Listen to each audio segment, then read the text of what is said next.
ভারতের জাতীয় স্তোত্র বা জাতীয় গীত বন্দে মাতরম।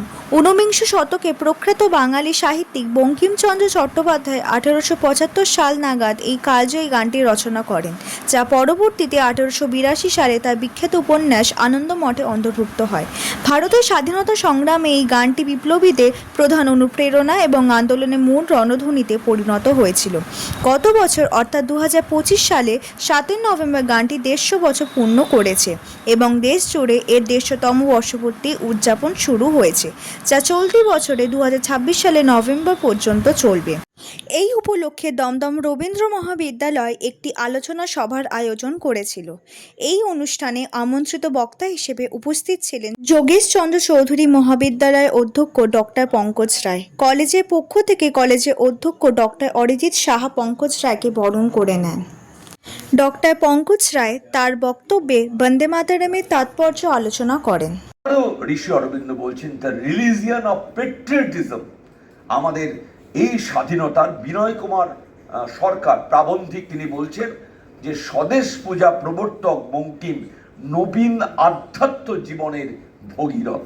এই রমেশচন্দ্র মজুমদার ঐতিহাসিক, তিনি বলছেন এই সঙ্গীতে দেশ ও মাতৃকাকে শক্তি, ভক্তি, জ্ঞান এবং ধর্মের উৎস বলা হয়েছে। দমদম রবীন্দ্র মহাবিদ্যালয়ের অধ্যক্ষ ডাক্তার অরিজিৎ সাহা বলেন, এ ধরনের একটি অনুষ্ঠান করতে পেরে তিনি গর্বিত। ভবিষ্যতে তার আরও এ ধরনের অনুষ্ঠান করার ইচ্ছে রয়েছে। এরকম একটা অনুষ্ঠান করলেন, খুব ভালো লাগলো। কি উদ্দেশ্য মানে বন্দে মাতরম নিয়ে আমরা দীর্ঘদিন ধরেই বিভিন্ন রকম অনুষ্ঠান করছি। তো আজকে আমরা ডক্টর পঙ্কজ কুমার রায় মহাশয়কে পেয়েছি এবং উনি এই বিষয়ে মানে অথরিটির মতো। আর আজকে তো অসাধারণ, আমরা ওনার কাছ থেকে অনেক কিছু জানতে পারলাম এবং আমাদের ছাত্রছাত্রীরা খুবই মুগ্ধ ওনার বিভিন্ন রকম তথ্য সহ, এবং এত প্রাঞ্জল ভাষায় উনি আলোচনাটা করলেন। এটাতে আমরাও মুগ্ধ এবং আমরা চাইবো যে স্যার আবার আসুন, স্যারকে বিভিন্ন রকম অনুষ্ঠানে আমরা চাইব। বন্দে মাতরমকে জাতীয় স্তোত্র হিসাবে মেনে নেওয়া নিয়ে মুসলমান সম্প্রদায় একাংশের আপত্তি রয়েছে। এ প্রসঙ্গে ডক্টর পঙ্কজ রায় বলেন, স্বাধীনতার আগে একাধিকবার মুসলমান সম্প্রদায়ের প্রতিনিধিরা ভারতের জাতীয় কংগ্রেসের সভাপতি হয়েছিলেন। তখন কিন্তু বন্দে মাতরমকে ধর্মীয় ইস্যু করা হয়নি। 1937 সালে পণ্ডিত জওহরলাল নেহেরু জাতীয় কংগ্রেসের সভাপতি হওয়ার পরেই বন্দে মাতরম সঙ্গীতে সাম্প্রদায়িকতার রং লাগানো হয়।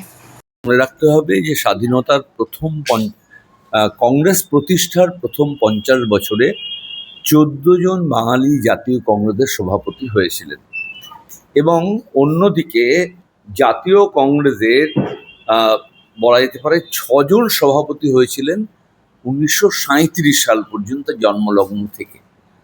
যখন থেকে বন্দে মাতরম এসছে 1913 সালে নবাব সৈয়দ আহমেদ বাহাদুর, 1918 সালে সৈয়দ হাসান ইমাম, 1921 সালে হাকিম আজমল খান, 1923 সালে মোহাম্মদ আলী জাহুর, 1923 সালে আবুল কালাম আজাদ, 1927 সালে মুক্তার আহমেদ আনসারি।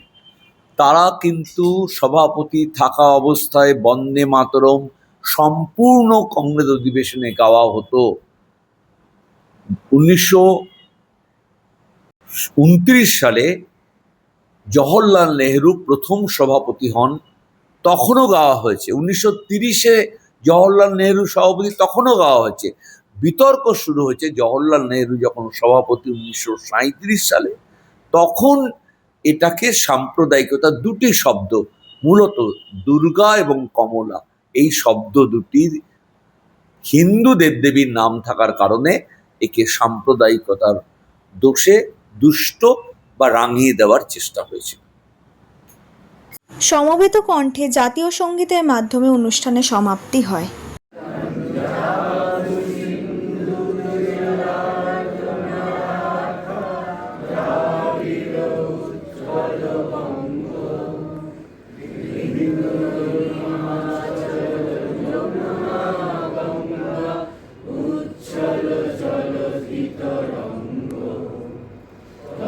শুভ নাম